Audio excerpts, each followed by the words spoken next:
Well, I had said good morning before, so good afternoon now after we're nice and fed. I promise I'll try to not repeat some of the same jokes I used earlier. But really happy to be here and spend kind of a couple minutes with y'all, talk a little bit about, really much from a reliability perspective, how we see the energy transition, bringing some risks to the system, things that we've really always taken for granted. And for years and years, we've, as an industry, have had planning constructs and operating constructs that are, we're having to rethink. Things like, assuming gas will always be there, assuming a particular demand pattern that we have.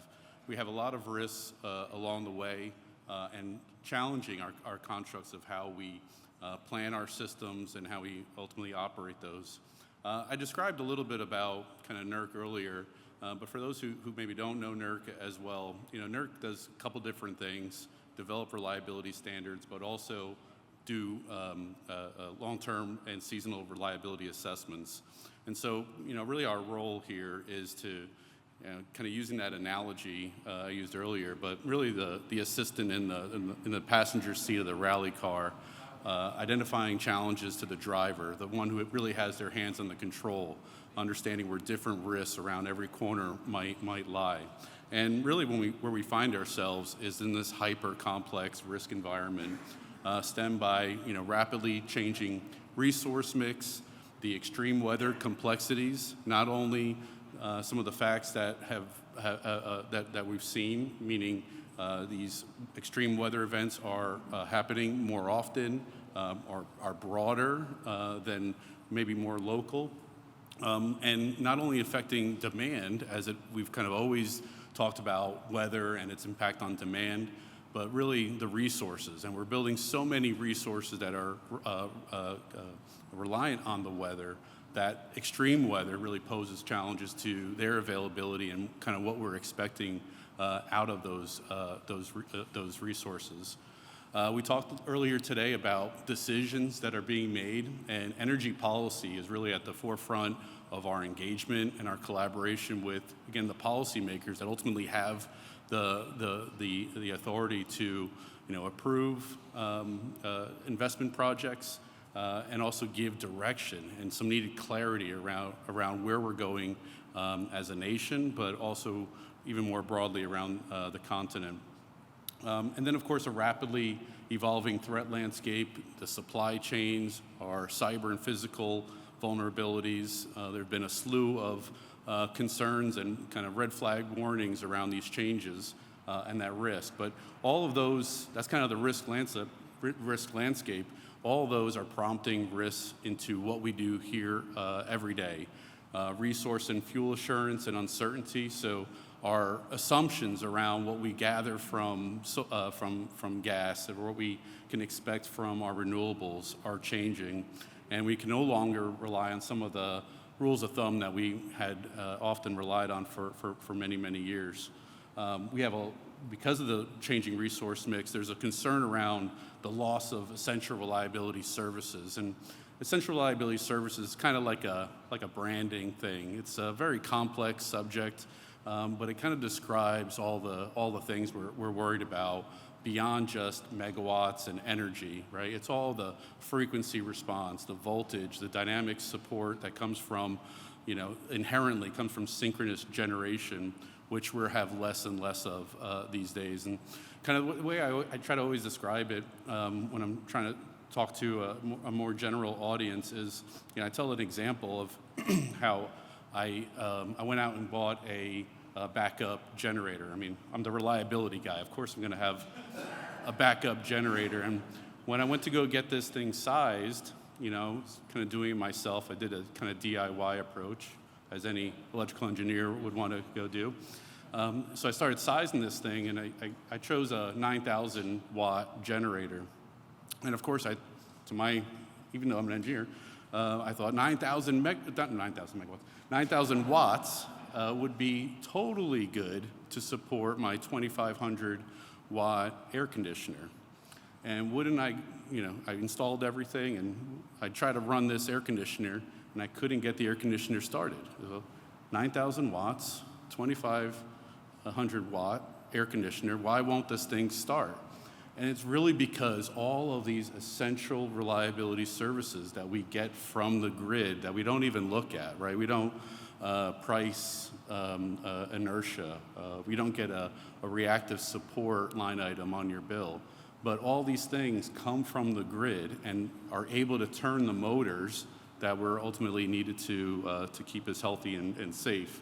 And so as we move to a grid that has less synchronous generation, we've got to think about, well, how do we compensate for what we're losing in terms of synchronous support?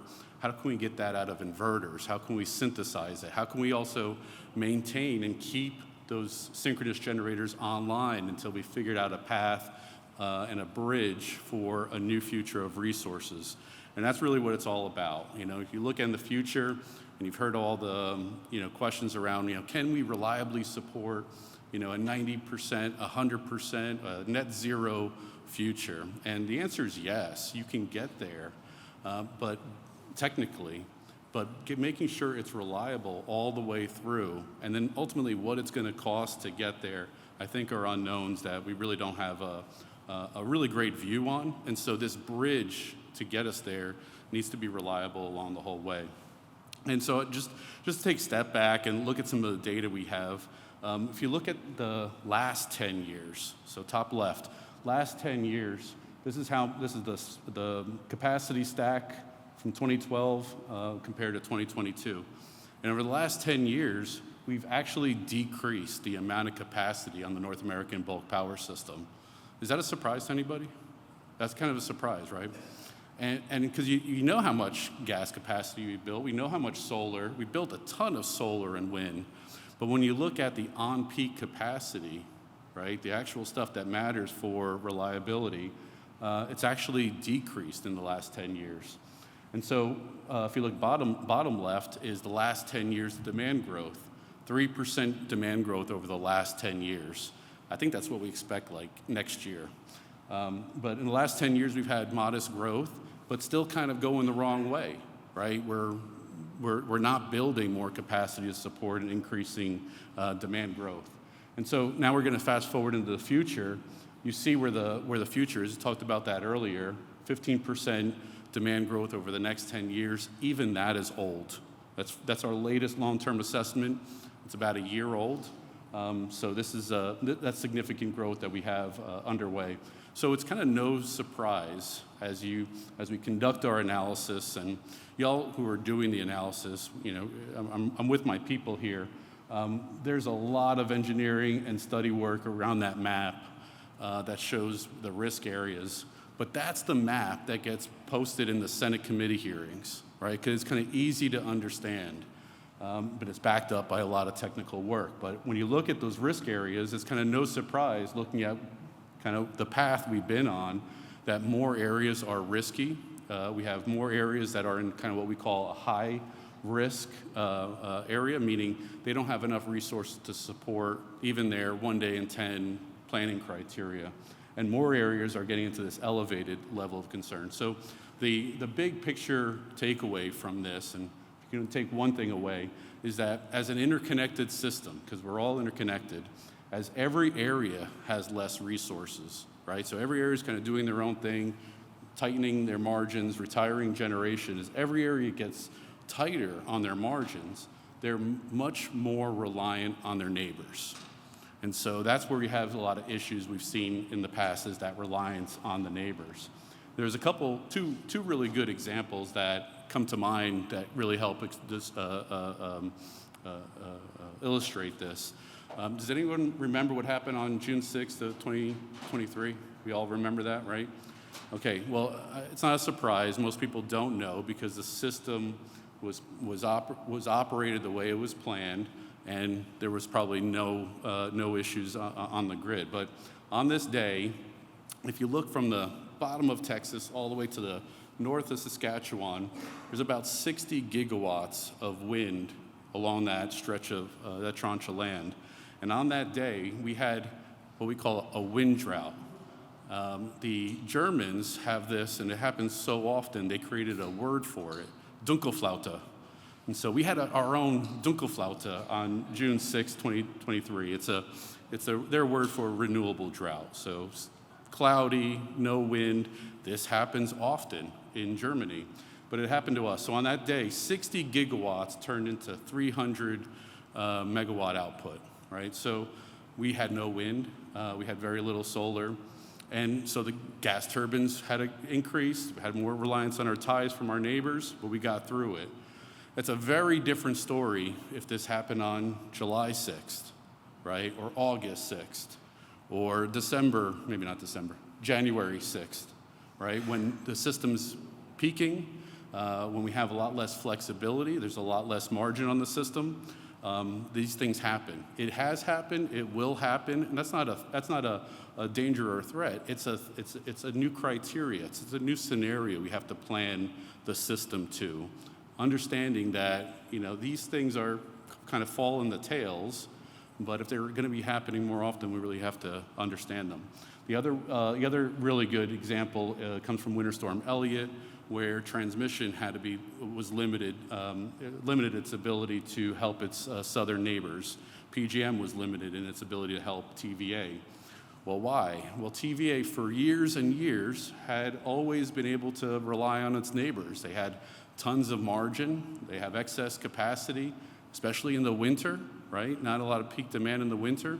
So we've always been able to rely on PJM to help us. Well, since they hadn't had one of these in a while, over the years, a lot of generation retired in PJM. A lot of generation retired everywhere. The neighbors weren't able to support their neighbors like they had in the past. And so these are the changes that are happening in the system. We're becoming more reliant on our neighbors because we're tighter internally. So we take that map, the risk map, and kind of look at some of the risks across the area. Won't go too much in detail, but every area is kind of going through some different challenges. Certain areas are experiencing a lot of demand growth, which is tightening their margins. Certain areas have enough margin, but they have limited dispatchable generation. Some of them are dealing with constraints, limited import availability during cold weather. And so all these areas kind of having a different challenge, but essentially tighter margins. And what's adding to that is this degree of uncertainty, especially within the electricity markets, where you have business decisions that are being made about future investments, and you keep a lot of that close to the chest. And because of that, we have a limited ability to really understand what's going to retire in the future. And so in our assessment, we identified 78 gigawatts of confirmed generation retirement. So this is a little bit of a scenario. So you look at that map that we had before, that includes 78 gigawatts of retirement already. That's kind of how we get to this high elevated risk posture some of these areas have. But what you don't see is all of these other business decisions that haven't quite been made yet. And so when we looked at, what's been announced to retire, maybe hasn't gone through the complete planning process, maybe the RMRs, all this upgrades that are needed to actually approve a retirement, we find that there's an additional 37 gigawatts of announced retirement. So what you saw here, right, is aggravated or can be aggravated by further retirements. And that's a challenge because the timelines to replace that, not only the megawatts, but also all those essential reliability services that we're losing from the synchronous generation, that all takes time. And we're now, kind of the story has changed a little bit, right? How can we retire generation? We've got so much load to meet in the future. And so that kind of gets us to the load question. On the top right, you see kind of how the demand growth projections have changed year on year. 3 years ago, 6% over the 10 years, 9% over the 10 years. We're at 15% of the 10 years. All different reasons why demand's growing. You probably can't see the icons too much, but data centers, large industrial loads, transportation, electrification, crypto, heat pumps, demographic changes. All areas are kind of experiencing a little bit of different. And I think like Ross had presented earlier, I think, Ross, you took the New York kind of slice, I think, What I'm showing here is the Texas slice a little bit, kind of what's making up all this growth in ERCOT. And when you look at the growth they have on their way, it's about a 1/3 split. So 1/3 is data centers, 1/3 is industrial and hydrogen, and 1/3 is crypto, and just a little bit of base load growth in there. And so that's challenging because each of them have different characteristics. It was talked about earlier, crypto's got a very price responsive and flexible posture. Data centers don't. They want 90% load factors, no demand response, we'll pay whatever price. So there's a very big difference in the loads that we're seeing and the ones that we have historically interconnected. And kind of the way we try to understand that is to kind of look at the sensitivity to price and the time to interconnect. And so historically, we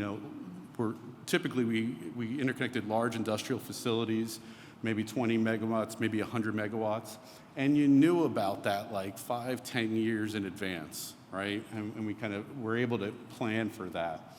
The current wave of large loads, crypto mining, data centers, much shorter timelines to interconnect, and they're also can be extremely sensitive to price depending on kind of the data center or crypto. But the time to interconnect is the big driver here.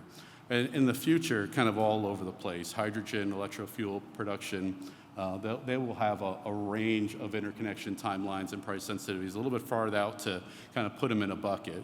But really the current wave versus the historical wave is really drawing attention to the risks. So a couple other interesting things here that I think we should understand about the large loads and the risk. And kind of everything I think about reliability, it kind of put into two buckets. There's the resource adequacy risks, which are all about serving load, having enough resources to be there. But there's also the operating reliability stuff. So that's stability, keeping operational reliability. And large loads kind of brings both those flavors in. On one hand, there's the short timelines. Can I build enough capacity to support the growth? That's a whole question in itself. The other one we have is we've actually started seeing some events with data centers. So normally cleared faults are causing data centers to trip off online en masse. So we've had a couple events in ERCOT and Dominion territory where we've lost 1,500 megawatts of load because of a fault in the transmission system, normally cleared. And so very similar to the challenges we saw with inverter-based resources are the same challenges we're seeing with data centers, understanding their protection, making sure the protection and their operating reliability, the stability of their system, and that interconnection, making sure it's grid-friendly. So there's a lot of challenges with that. We're exploring that. We've got a whole task force.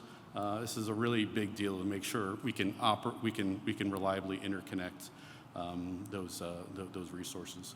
Number of other risks around changes in consumption and be able to incentivize certain performance or certain consumption, and that really has to do with aligning some of the market and reliability challenges. So talked a little bit about this earlier. Winter is outpacing summer. There's a trend for winter demand to continue to rise faster than summer demand, and so you can see kind of in the bar chart there, last year's long-term assessment, we had some summer and winter growth. In this year's long-term assessment, we got much more growth from on our winter season. So I showed earlier 15% growth in peak demand. That was for summer. In the winter, it's 18% growth. So resource planners, what does that mean for our resource planners? This increasingly focus on the risks to fuel, generator performance, and load forecasting. Kind of three areas where there's dials that we need to turn and be more sophisticated around the assumptions we're making to especially winter conditions. So focusing a little bit on those winter conditions brings kind of gas into the forefront. And so we're an interconnected system. It's barely two separate systems. We're highly interdependent these days, and natural gas is a key essential fuel for winter reliability. Across the areas, we've seen a lot more percentage of resources that are natural gas. And I think that there's a lot to learn from different areas that have brought a lot more gas online. And so the Northeast has its challenges, very constrained system, challenges with interruptible and firm, challenges with oil replenishment when they lose gas. And I contrast that by looking at Florida.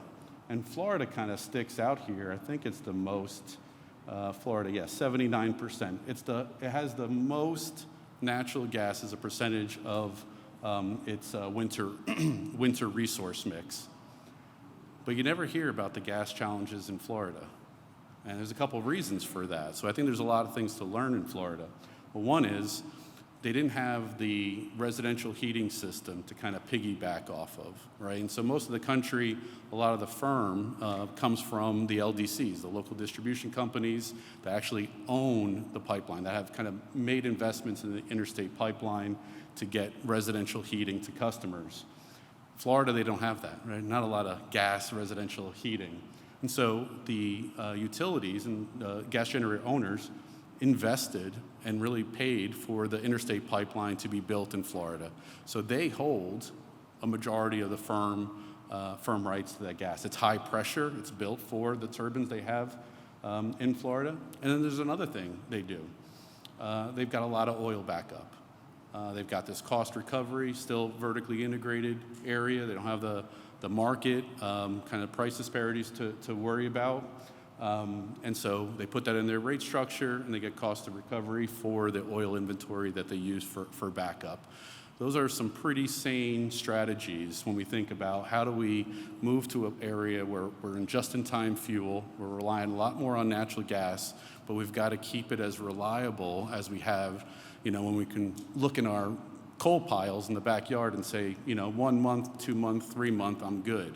Right, we've got to have that level of assurance and certainty in our fuel supply to really be able to leverage natural gas as an essential fuel for the winter. But it's not the only fuel, and when you look at all the other fuels coming online, this is kind of a prism chart that looks at the resources we see coming into connection over the next 10 years.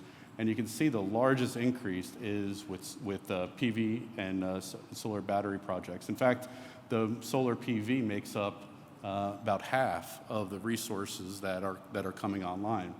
And I got to do this for the next presentation because, again, this is summer peak. If I showed you this same chart for winter peak, we'd have half the resources coming online, right? Because essentially solar is zero for winter reliability. And so not only those challenges with the fuel and the resource uncertainty, but even dispatchable resources, resources that have maybe a firm fuel supply, firm contracts. Those are actually are at risk of being delayed and are being delayed, and even some cancellations in being able to come online when they're expected to come online. So challenges in both the types of resources that are coming online, but also getting them online when they're expected to come online. So went through a couple different resources. We're preparing now for a system that has all these different resources. So whether it's natural gas and making sure natural gas is reliable by making sure they're winterized, and that's a different challenge in Texas than it might be in Quebec. Natural gas production, transportation agreements, market harmonization, these are all really important things as we kind of transition to this predominant fuel. Wind and solar, limitation on providing essential reliability services. They don't provide the same services that our synchronous resources provide. And of course, we've got to deal with dunkelflautas and cloudy days. I wanted to talk a little bit about this because this is really where the tools come in, because we have to get more sophisticated in our analysis. And NERC's responsible and obligated to perform analysis. And every now and then we get requested by Congress or FERC to do an analysis. And 2 years ago, Congress asked us to do something. They've only asked us to do two things: form ourselves and do this study. So this study was pretty important. And so they asked us something that we really hadn't been asked yet. And I always think about the root of why they asked it. And the root of why they asked it is because there's not one single organization that can put this type of analysis together for the entire continent. And that's kind of how we're structured, right? We've got kind of a patchwork of utilities all focused and doing incredible analysis for their systems. Regional transmission organizations are immensely powerful and good at building and planning regional transmission. But the question we were asked is, do we have enough transfer capability on the system? Would building more transmission help reliability challenges and help some of the deficits we see, particularly under extreme conditions? And this one I thought was pretty important for this conference because we couldn't do this without the PLEXOS tool that really helped us manage and model the constraints, but also the scarcity that was involved when we're looking at these extreme conditions, right? We're not looking at a normal 50/50s and normal resource adequacy. We really stretch the system to its limit. And by doing that, we're able to kind of see the tail ends of the events and say, okay, how can transmission and access to different resources be able to mitigate these deficiencies? And of course, an important piece to all of that, to the transmission solution, is that there has to be generation on the other side, right? So we can't get past we need to build more generation. The question might be, where are we going to build a generation and what type? But generation is needed, and then we can think about the transmission. So what we saw is that if we were able to bring on an additional 35 gigawatts of transmission capability, we would be able to mitigate some of the challenges that we're seeing in terms of energy deficits. Now, there's many different solutions, and actually kind of any area experiencing some energy deficits, there's kind of three major solutions. You can build transmission, right, kind of like we described, where we looked at the neighbors and assured that there was available generation at the same time, even when there's kind of a large-scale weather event over those areas. So you can build transmission. You can build generation internally, so long as the generation you're building isn't subjected to the same type of common mode failure that's experienced, that the whole system is experiencing, right? So if you're in an area that you're going to get curtailed a lot of natural gas, very restricted pipeline system, well, just building more gas isn't going to solve the challenge, right? Building more solar in Texas isn't going to solve the winter reliability issues. And then the third solution is demand response or demand side solutions, or I even put storage in there.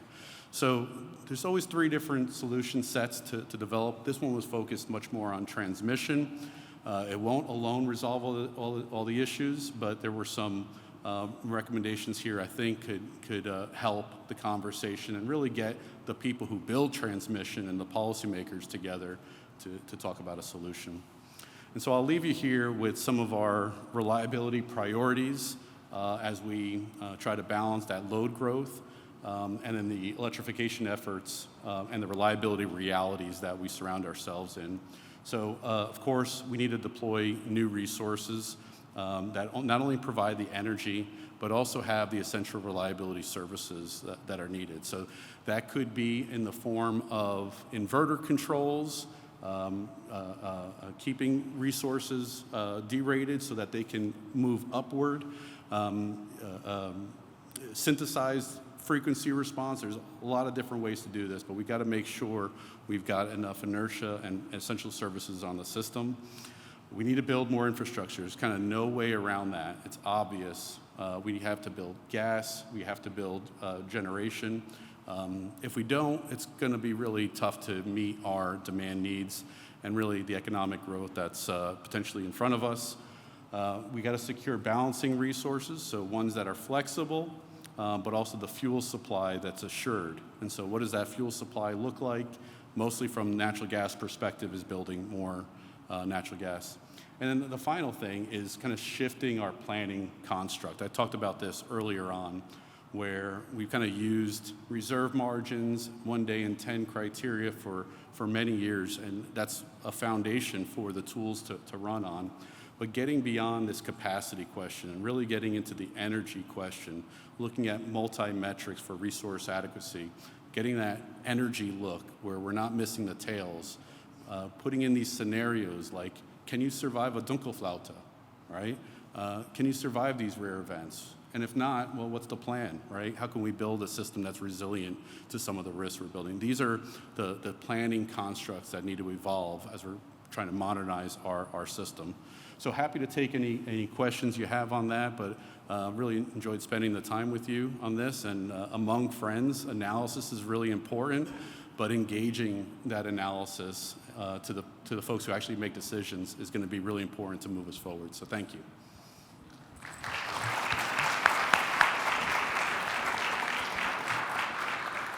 John, thank you very much. That was really informative and excellent presentation. Any questions? Just raise your hand. I'll run over with the microphone. Here we go.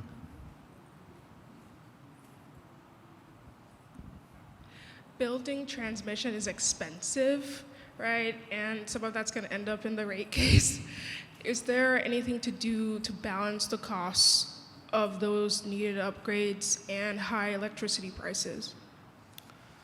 Yeah, I think it is expensive, and I think energy infrastructure is expensive. And kind of the thought I have, because kind of in this reliability kind of space where we're strictly looking at the reliability aspects, but with any decision around infrastructure in energy, it takes kind of balancing the reliability, the environmental needs, and affordability. So it is true that transmission might be the more expensive option to build, but I think we also need to balance that with what are the other options, and what if we don't build transmission? And so we're open to solutions. We're not the solution people. We kind of point out the risk areas, but the markets, our industry, and policymakers have a history of working together to figure out kind of what's the right mix. And so maybe some transmission, maybe some demand response, maybe some other ways to get more out of what we have. But it's kind of really tough to see us not building more infrastructure to support the load growth. And we're hoping that additional load growth helps support and build some of that infrastructure. Question in here. Hi, I have a quick question about the data center you mentioned. I see more and more AI mentioning integrating into the data centers, and I assume in the future, the kind of task AI processes like imaging and text will consume vastly different amount of resources. So to respond to this dynamic change of data center load, isn't battery can be basically the only technology that can be instantly ramped up and down to fulfill the needs? So I'm just interested why battery is not a big talking point in the reliability concerns. Thank you. Yeah, it's a great question. So, I think about batteries as a really great tool. It kind of changes the whole construct that we have to balance resources, that we have to generate and consume at the exact same time. So batteries are going to be great for some flexibility, but what they're short of is kind of that long duration aspect. Mostly 4 hours is kind of what we're modeling, and there's others that can do more. So I'm a little worried that storage, while it can be helpful, it's also a load, right? You also have to charge it, right? So I need more generation just to charge it. And so I think there's a place for it, but when we're thinking about the types of growth that were expected and the trying to match new resources with the load profiles that we expect, it doesn't seem to me that storage matches with the 90% load factor of a data center. Solar doesn't either, right? But a combination of these could really be effective. And I think the best combination of all that is found on the bulk power system, right? And so data centers have told us they don't want to self-supply, that they can only get the level of reliability that they need from the grid, right? I didn't even pay them to say that. So really important that we figure out how to get them interconnected to the grid, and then all these storage and different fuels and different diversity of resources can help meet that growth But I think it's not just storage. It's also just pure resources that we need 24/7. Yeah, I had a question. You mentioned earlier about how plant retirements are a big uncertainty in reliability. My question is, are there, obviously retirements take a long period of time. You know, utilities are recovering the cost of these plants over a long period of time. And as my understanding is, as they get closer to retirement, they may ramp down some of the maintenance and things like that. So is it the case that we're kind of reducing the useful life of our existing thermal fleets by the retirement plans that we kind of have these plants on? That's kind of question number one, and maybe how much of a risk is that in your equation? The second is, I know some states, my state of Utah has I think the state legislature passed some kind of bill to say that, you know, we want to keep certain power plants in our state online. So it's actually maybe going against some of the stated plans. And I don't know if that's actually come to fruition, but that type of activity seems new to me. So could you talk maybe a little bit about those two things? Thank you. I can't believe I didn't show this slide. I took it out because I was like, oh, they don't want to know about this. But the slide I was going to show was, in addition to looking forward, we also look backwards. So we look at generator performance. And I'm imagining the slide here, but we show the forced outage rates of every fuel that we track. And coal generation has actually increased its forced outage rate pretty significantly. And so, yeah, less operations, less O&M maintenance that's going into those. We actually see that. As you get more forced outage of your base load generation, that's going to have a big impact on your reserve margin requirement, right? And so you're going to start seeing that translate into higher reserve requirements. But it is true that we're starting to see those units out more often. So we got to do more on that. On the second one, keeping certain units online and states requiring that, I think the thought of retiring units and generation, maybe for environmental policies, is sound and understandable. But I think when the engineering analysis gets displayed around what it will take to retire that unit and the transmission upgrades that are needed to reliably take, and remember, there's a lot of federal law incorporated into the NERC standards that make sure the right types of transmission is there, reliably interconnect resources.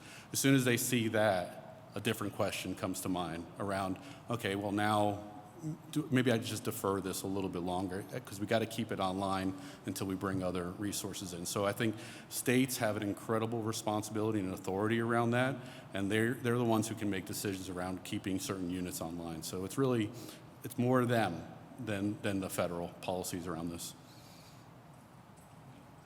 Our industry has been using one day in 10 years standard for many years. So given the change in our industry, do you expect to see a new standard in the near future? Great question. All right, wonderful. It's a great question, and I don't know. NERC doesn't set that policy. It's kind of this weird rule of thumb that's been incorporated into state public utility commission. So there's two parts of the question that are really important. One is the 1 day in 10, and the other part is the LOLE. Okay, so usually it's all together, 1 day in 10 LOLE. So I separate those out. So 1 day in 10 is reflective of how much we need reliable power, right? How tied to reliability are we? What's our risk threshold and tolerance? Is it 1 day in 10? Maybe it's 1 day in 30. Maybe we need reliable electricity so much that 1 day in 10 isn't a good threshold. Maybe it's 1 day in 20, maybe it's 1 day in 30. I don't know. Those questions will have to come through the policy discussions because it's really a policy discussion. The other side, LOLE, yes, that needs to change. If we just focus on frequency of events, we're missing a lot of other risks that we're modeling in the future. So when I talk about this, I usually say, look at what Texas is doing. They've gone from reserve margin to now a multi-criteria resource adequacy construct, and it's not a market construct like the other markets have, but it's a target that the PUC has. So breaking up those two is important. Understanding risk tolerance that we want to take, that's a state policy question. Can be informed by the reliability analysis, but then the reliability side is, well, what's the right metric to constrain loss of load events so that we're building the right resources and we're capturing, maybe infrequent load loss, but have a large duration or a large magnitude, right? So understanding those three different constraints can better help our risk criteria. And we have 1 minute left, so here's the final question of the day. Thank you very much. Thank you for your presentation. So I have a question. So when we built the model, or capacity expansion model for the whole US, is it important to also include natural gas pipelines like co-optimization? So it's like, should be done to get, like in your opinion, how it will impact reliability of this like capacity expansion model? Yeah, that's a great question. So the way I kind of interpret your question is, within capacity expansion modeling, how much do we need to model the gas system and its ability to actually deliver that gas to where it's going? So, I come from analysis world. I want to model everything, right? I want to see where the risks are. But I know there's some practical issues in being able to do that. So I think there's a spectrum, right? We can do what we've always been doing and say fuel's always available, right? And just that's a given. The gas will come if it's dispatched. It's kind of a modeling assumption we've made for years. And it was sound for decades that we've been using. The other side of that is full modeling, hydraulic, contractual, financial markets, weather modeling, scenarios, and you could do all that. I think that there's a kind of a happy medium, to get there, that at least we can start developing some heuristic around the unavailability of natural gas. So maybe it's kind of thinking about the common mode nature of that risk. Maybe it's looking at the contractual arrangements, but I don't know if it's an ELCC for gas, but some way to model constraints that natural gas has. I think it's important to do that so that right? Because the important part is not saying this is a projection, but what type of investments would be needed in the gas system to actually bring that deliverability of gas. Hope that helped. Well, thank you all so much.